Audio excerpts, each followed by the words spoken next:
자, 강대강 대치를 이어가는 여야, 민생경제 주도권을 두고도 경쟁을 이어가고 있습니다. 국민의힘 지도부는 트럼프 미국 대통령 관세정책 직격탄을 맞은 포스코 포항제철소를 찾아서 철강산업 지원에 나섰습니다. 요즘 철강산업이 아주 어렵습니다. 대한민국 철강산업은 제조업 생산의 6.7%, 수출의 5.6%를 차지하고 있는 핵심 전략 산업입니다. 국가 기관 산업인 만큼 국가 차원의 보호와 지원이 반드시 필요합니다.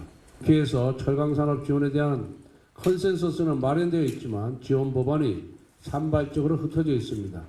국가 전략 기술, 원천 기술 세 공제율 확대, 국내 철강 공급망 강화를 위한 원산지 규정 확대 등 각종 지원을 집대성할 철강산업 지원 법안을 조속히 발의하는 것을 검토하겠습니다. 네, 이재명 대표는 자신이 던진 한국판 엔비디아 화두에 여당의 비판이 거세지자 토론을 제안하고 나섰습니다. 여당 측이 AI 정책 관련해서 이상한 얘기를 하도 많이 해서 한 말씀 좀 드려야 되겠습니다. 국민의힘의 정책위 의장부터 다양한 분들이 의견을 많이 내시던데 이 AI 기술 관련 투자, 또 거기서 국가의 역할, 또 우리 AI 산업의 미래, 때로는 군의 현대화, 이런 문제들을 놓고 이번에 논쟁된 것들을 공개적으로 한번 얘기를 할 기회를 가지면 좋겠어요. 그럼 괜히 뒤에서 자꾸 흉보거나 뭐 이러지 말고 그냥 한자리에 모여가지고 논쟁을 한번 했으면 좋겠습니다. 한번 공식적으로 제안을 한번 해보시면 좋겠어요. 그리고 국민의힘도 좀 채통을 좀 지켜야 되지 않겠어요. 네, 자, 김용태 의원, 이재명 대표가 직접 만나서 토론해보자 했더니 이 권성동 원내대표가 그러자 하고 바로 받았어요. 실제로 이 엔비디아 관련 토론회가 벌어질 수 있겠습니까? 글쎄요, 지난번에 주 52시간제라든지 반도체 특별법과 관련해서도 이제 여야 대표가 토론하자고 했는데 사실 성사가 잘 안 된 측면이 있는 것 같고요. 저는 저희 당 같은 경우는 이재명 대표하고 토론을 하고 싶다라고 많은 의원들이 이야기를 하고 있습니다. 그래서 성사됐으면 좋겠고요. 저희가 사실 윤석열 대통령 당선 이전하고 비교해 봤을 때 여야 대표 간, 특히 원내대표 간의 토론이 그동안 많이 없었던 것 같습니다. 그래서 이번 기회에 많은 국민들이 이제 정당이라든지 정치의 역할에 대한 의문을 많이 하고 있는데 집권 여당으로서 또 제1야당으로서의 각자 생각하고 있는 구상안에 대해서 국민들께 설명할 수 있는 그런 자리, 또 상대방에 대한 비전에 잘못된 것이 있다면 좀 지적하고 같이 고쳐나갈 수 있는 그런 자리가 있었으면 좋겠습니다. 네, 자, 이 한국판 엔비디아 토론회 전용기 의원이 한번 주선해서 해주시죠. 저희가 시간을 내드릴 수 있습니다. 이 자리를 제가 열어드릴 수도 있고요. 아무래도 더 훌륭한 전문가들이 계시지 않을까 싶습니다. 그리고 기본적으로 이 산업 전반에 대한 내용들은 여야 할 것 없이 전문가 그룹들이 기본적으로 있거든요. 거기에서 어떠한 방식으로 지원을 할 것이고 그다음에 정책을 설계할 것인가가 주된 내용이 될 텐데 여기에서 나오는 토론회가 열린다면 기본적으로 의제 조율은 조금 시급히 진행시킨 다음에 진행을 했으면 좋겠습니다. 지난번에 토론회가 그러니까 무산됐던 이유도 결국에는 대표가 나올 것이냐, 원내대표가 나올 것이냐 하는 문제였거든요. 지금도 그런 내용을 다 내려놓고 국민의힘의 지금 당 대표는 비대위원장이신 권영세 비대위원장 아니겠습니까? 당 대표든 비대위원장이든 원내대표든 모두 한 자리에 모여서 어떠한 방식으로 지원을 할 것이고 국가적 산업을 육성하기 위해서 어떠한 필요가 있는지를 같이 논의해봤으면 좋겠다는 말씀으로 마치겠습니다. 네, 자, 김용태 의원, 여당 지도부가 이 포항까지 가서 이 철강 간담회를 진행을 하고 또 이재명 대표는 지금 엔비디아를 화두로 삼고 있고 이 두 분 다 경제 이슈에 집중하는 모양새인데 사실상 이게 조기 대선 행보 아니냐 이런 해석도 나와요? 그것보다는 아마 집권 여당으로서의 정책을 고민하는 부분이 더 강하게 투영되어 있었던 것 같습니다.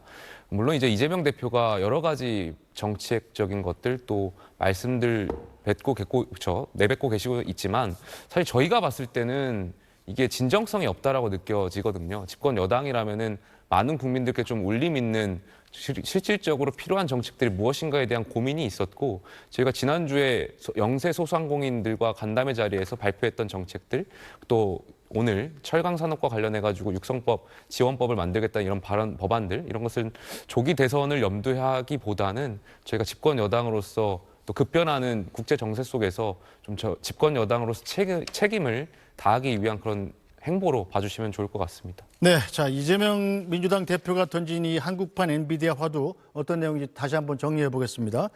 자, 엔비디아 같은 회사가 한국에 하나 생긴다면 이 중에 70%는 민간이 갖고 또 30%는 국민 모두가 나누면 굳이 세금에 의존하지 않아도 되는 사회가 오지 않을까, 이런 얘기를 유튜브에서 얘기를 했습니다. 자, 그러자 여당 내 대선 주자들이 이 대표의 한국판 엔비디아 구상안을 계속 비판하고 나섰는데요. 친기업이라더니 이름이 무슨 반기업이냐, 이런 얘기도 하고요. 자, 그러자 이 대표가 국민의힘의 문맹이라고 받아쳤습니다. 자, 양만희 논설위원, 일단 한국판 엔비디아 화두 여야의 설전을 떠나서 여당은 물론 대선 경쟁 주자들까지 말을 보태고 또 이 대표도 적극 대응하는 상황에서 이 대표가 일단 이슈 선점에는 성공한 것 아니냐, 이런 해석도 나오네요. 어제 뭐 비슷한 말씀을 드렸는데요. 좀 전에 국민의힘 원내 지도부의 포항제철 그 방문에 대해서 집권 여당으로서 당연히 해야 될 일을 하고 있는 것이다라고 설명을 해주셨는데, 그런 성격도 물론 있고요. 또 하나는 이재명 대표의 어떤 경제 이슈 주도권에 대한 견제 성격도 저는 없지 않아 있다고 생각을 합니다. 이재명 대표가 오늘 한국경제인협회와 간담회를 하거든요. 이재명 대표가 지난해 11월부터 여러 경제단체와 간담회를 하고 있습니다. 대한상이나 경총.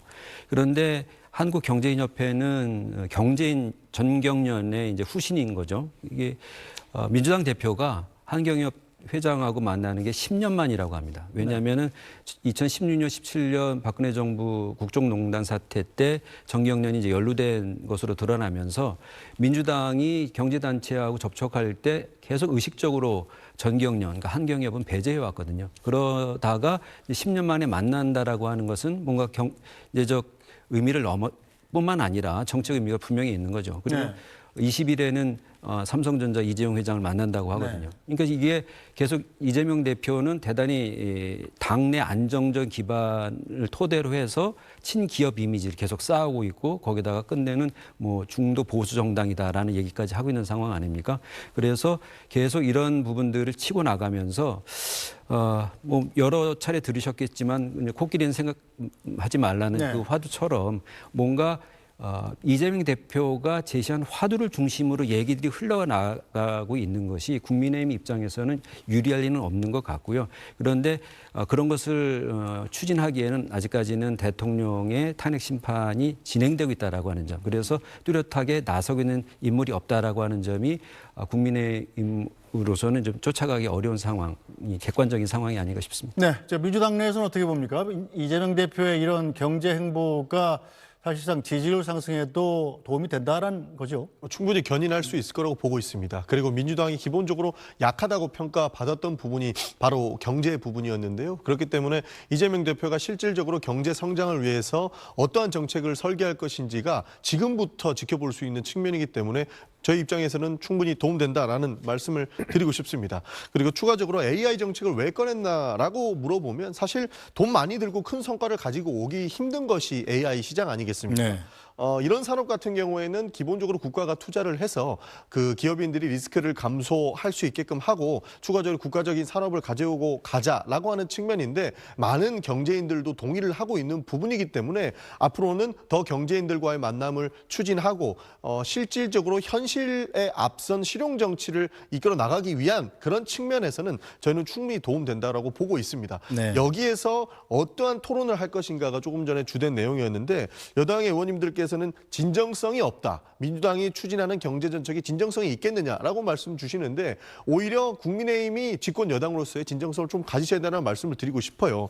조금 전에 철강산업지원법을 말씀하시면서 조속히 관련 법을 발의하는 것을 검토하겠다라고 말씀해서 국회에서 법을 만들어서 재정 지원이나 여러 가지 지원을 검토하겠다는 것 아닙니까? 네. 그런데 뒤에서는 이재명 대표 비난만 하고 있어요. 이런 부분들이 책임 정치를 안 하고 있는 부분이기 때문에 실질적으로 우리가 경제 발전이라든지 새로운 정책을 발굴할 때에는 정치인들이 앞장서서 더 진정성 있는 모습들을 보여야 되는 부분이 바로 여기에서 기한된 것이 아닌가 보고 있는 것이고, 민주당도 준비는 됐다라는 말씀을 좀 드리고 싶습니다. 네, 자 김영태 의원. 자, 그런데 권성동 원내대표가 이번에는 저소득층한테 25만 원에서 50만 원까지 선별 지급하는 방안을 추진한다고 그래요. 이재명 대표의 25만 원 재난지원금 지급 정책에 맞불을 놓는 성격입니까? 그렇진 않고요. 그러니까 기본적으로 이재명 대표가 하는 것은 이제 보편적인 측면에서 말씀하시지만 저희는 계속해서 선별복지, 핀셋복지, 핀셋 정책이 필요하다라고 말씀드린 바가 있습니다. 저희 당이 지금 이번에 준비했던 것은 기초수급자 차상위 계층 약 한 270만 명에게 50만 원, 최대 50만 원 정도의 바우처를 지급하는 것. 이게 한 1조 3천억 정도 됩니다. 그리고 나아가서 1억 400만 원 이하 전국 소상공인 210만 명에게 100만 원 정도가량의 에너지 바우처랑 시설 개선 바우처를 지급할 검토를 하고 있는데 이것이 한 2조 1천억입니다. 그래서 전체적으로 다 하면 3조 4천억 정도의 규모이고요. 이거는 이재명 대표가 전 국민 25만 원을 네. 다 주겠다고 하는 것이 약 13조 원이 들어가는 비용인데 거기에 비해서 훨씬 낮은 금액으로 재정으로 이런 어려운 국민들에게 소외된 국민들에게 지원할 수 있지 않을까 개인적으로 집권 여당으로서 고민이 많았고요. 조금 전에 이제 이재명 대표의 그런 경제 정책 말씀하셨었는데 저는 사실 이재명 대표이기 때문에 그나마 여당이 다행이라는 생각이 좀 있습니다. 만약에 합리적인 민주당의 인사께서 이러한 경제 정책을 이야기하셨더라면 저희가 굉장히 많은 위기감을 느꼈을 텐데 사실 이재명 대표께서 말과 행동이 좀 다르시는 것을 많은 국민들께서 요즘 느끼시고 계실 것 같습니다. 가령 엔비디아 얘기가 나왔는데 엔비디아 같은 경우에는 말씀은 그렇게 하시지만 주 52시간제 결국 해결 안 해주고 계시잖아요. 한국에서 엔비디아 젠슨 왕이 만들었으면 주 52시간제로 처벌받았을 겁니다. 이러한 것부터 해결 안 해주시고 어떻게 엔비디아를 만들겠습니까? 또 나아가서 오늘 경총 만나셨는데 상법 개정안 경영을 다 옥죄는 법안 아니겠습니까? 그러니까 만나기만 하면 뭐 하겠습니까? 이런 법안 같은 거 실질적으로는 반시장 법안들 계속 내고 있는데 국민들께서 결과적으로 이재명 대표의 그런 발언들이 말과 행동이 다르다라는 것을 요즘 국민들께서 다 알고 계실 거기 때문에 저희로서는 오히려 이재명 대표께서 이렇게 많은 말씀과 많은 행동을 하시는 것이 결과적으로 역풍이 불지 않을까 개인적으로 생각이 좀 듭니다. 네, 자 전용기 의원이 반박을 하셔야 되겠군요. 이재명 대표가 엔비디아 얘기를 하면서 주 52시간 특례 조항도 안 만들었고 네. 또 한국경제인협회를 만나면서 또 반기업적이라고 여당이 공격하는 상법 개정안을 통과시켰고 네. 뭐 이런 말과 행동이 다르다는 점을 지적했습니다. 일단 기본적으로 반도체 특별법 같은 경우에는 추진을 해야 되는 것이죠. 그러나 52시간제 노동을 건들지 않고는 반도체 특별법을 처리하지 않겠다는 것은 여당입니다. 그러면 그 논쟁거리가 있는 것은 차후에 하더라도 먼저 반도체 특별법을 진행시켜서 이러한 반도체 산업을 육성시키자라고 하는 것은 오히려 민주당이라는 말씀을 드리는 것이고요. 뭐 55시간 노동제 계속 말씀하시는데 노동자 옥죄고 노동자 경시하면서 성장하는 기업은 없습니다. 그래서 여러 상황의 이야기를 들어봐야 된다고 말씀드리는 겁니다. 예를 들어서 노동자 이야기를 들어봐야 되는 것이고 경영자 이야기도 들어봐서 더 합리적이고 지금 시장 경제 속에서 지금 현실 속에서 어떤 것이 더 필요한 것인지 결정하는 것은 정치인의 역할이기 때문에 윤석열 대통령처럼 본인만 잘났다고 자기 하고 싶은 것만 하는 게 아니고 양쪽의 이야기를 듣고 나서 결정하는 것이 오히려 훌륭한 지도자의 방향이 아닐까라는 말씀을 드리고 싶은 거고요. 이재명이 이런 얘기하기 때문에 땡큐다라고 말씀을 해주시는데 뒤로는 이재명 비판만 하고 이재명 재판 얘기만 하고 있어요. 이러면서 이재명이기 때문에 오히려 당이다라는 얘기를 할 수 있습니까? 저는 이런 부분에서부터 사실상 실용 정치에 대한 그런 부담감이 국민의힘에 있지 않나 하는 생각이 있습니다. 알겠습니다.